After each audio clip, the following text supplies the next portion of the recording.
คงสิ้นใจ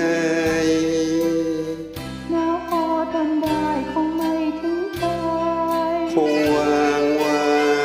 หนาวตายเพราะรอไออุ่นนอนข้างกอดหนุนคงพอคลาย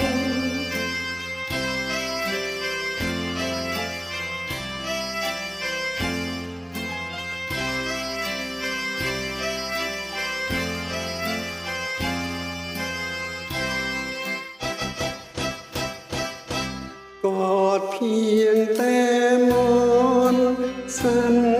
สะท้อนบ่หันหายหนาวใจหากยังไม่คลายก็เพียงไปคงจะคลายหายได้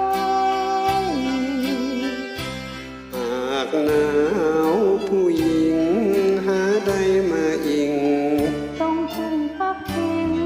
ผู้ใหญ่งั้นพี่จะไปขอเร็วไวโอ้แกล้งให้พี่หลงรอเฝ้ารอหลงเฝ้าเรือนหอไปจนตาย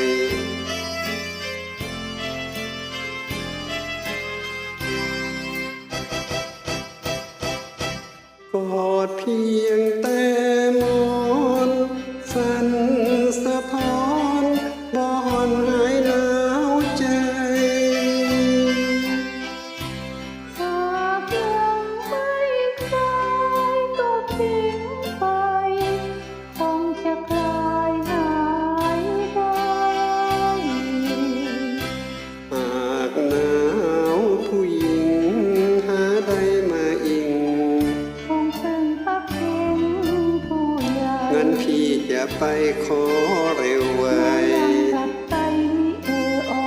โอ้แกล้งให้พี่หลงรอเฝ้ารอ